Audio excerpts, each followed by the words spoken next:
మోకాళ్లలో గుజ్జును పెంచి నొప్పిని తగ్గించి సర్జరీని దూరం చేసే ఫ్రీడమ్ వాక్. మహబూబ్ నగర్ స్థానిక సంస్థల ఎమ్మెల్సీ ఉప ఎన్నికలో బీఆర్ఎస్ ఘన విజయం సాధించింది. పార్టీ అభ్యర్థి నవీన్ కుమార్ రెడ్డి 111 ఓట్ల మెజార్టీతో గెలుపొందారు. మొదటి ప్రాధాన్యత ఓట్లతోనే ఆయన గెలుపొందారు. ఈ ఫలితంలో సొంత జిల్లాలో సీఎం రేవంత్ రెడ్డికి భారీ ఎదురుగాలి వీచినట్లయింది. తిరిగి తమ స్థానాన్ని నిలబెట్టుకోవడంతో బీఆర్ఎస్ క్యాంపులో చాలా రోజుల తర్వాత కొత్త జోష్ కనిపిస్తోంది. దీంతో తన మార్క్ చమత్కారంతో మాటల తూటాలు పేల్చారు కేసీఆర్.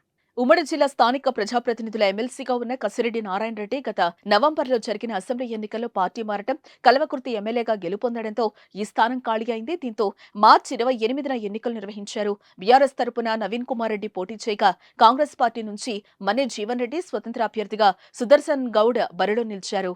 ఈ పోటీకి బీజేపీ దూరంగా ఉంది. మొత్తం 1437 మంది ఓటు హక్కు వినియోగించుకోగా, 2 ఎంపీటీసీలు ఓటింగ్కు దూరంగా ఉన్నారు. కౌంటింగ్లో అనూహ్య ఫలితాలు వెల్లడయ్యాయి. 21 చెల్లని ఓట్లను గుర్తించారు. బీఆర్ఎస్ అభ్యర్థి నవీన్ కుమార్ రెడ్డికి 763 ఓట్లు వచ్చాయి. కాంగ్రెస్ అభ్యర్థికి 652 ఓట్లు పోలయ్యాయి. స్వతంత్ర అభ్యర్థికి 1 ఓటు మాత్రమే దక్కింది. దీంతో సీఎం రేవంత్ పైన బీఆర్ఎస్ కు తొలి విజయం దక్కింది. ఇక పార్లమెంటు ఎన్నికలతో పాటుగా తాజాగా జరిగిన గ్రాడ్యుయేట్ ఎమ్మెల్సీ ఎన్నికల్లోనూ 3 పార్టీలు హోరాహోరీగా తలపడ్డాయి. ఫలితాలపైన భారీ అంచనాలతో ఉన్నాయి. ఎగ్జిట్ పోల్స్ తో మరింత ఆసక్తి పెరిగింది.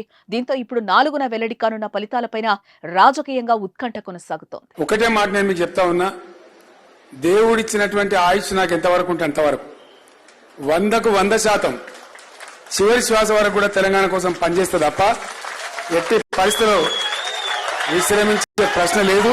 తెలంగాణ ప్రజలకు కూడా ఈ వేదిక నుంచి నేను హామీ ఇస్తా ఉన్నా, ఈ పార్టీ పుట్టిందే మీకోసం, ఈ పార్టీ ఉన్నదే మీకోసం, తప్పకుండా మీకోసం అడుగడుగున పోరాటం చేస్తుంది.